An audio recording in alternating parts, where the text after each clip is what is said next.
এই গরুটাও তো বেশ বড়। হ্যাঁ, এটা একটা ব্রাহ্মা ক্রস গরু, চিটাং থেকে আমাদের কিনা। এটার নাম কি? এটা এরকম কোনো নাম দেওয়া হয় না এখনো। বিক্রি হয়েছে এটা? না, আমরা ব্ল্যাক বস ডাকি আর কি। ব্ল্যাক বস। হ্যাঁ, এটাও 900 কেজি, 850 কেজি এর ওজন। এটাও 4 দাঁত।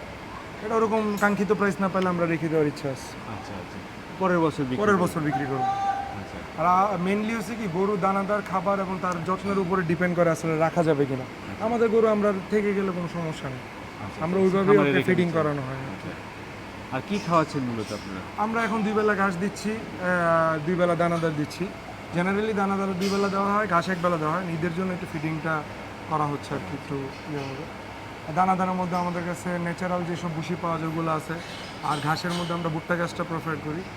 আর এমনি আপনার কালিজিরা খোল, মশনার খোল, সয়া কেক, একটু এক্সপেন্সিভ প্রোডাক্টগুলো আমরা ইউজ করে থাকি। মানে খাদ্যের দাম বাড়াতে কি একটু কষ্ট হচ্ছে খামারে? খাদ্যের দাম বাড়াতে একটু মানে আপনার আপনারা যেমন লোকাল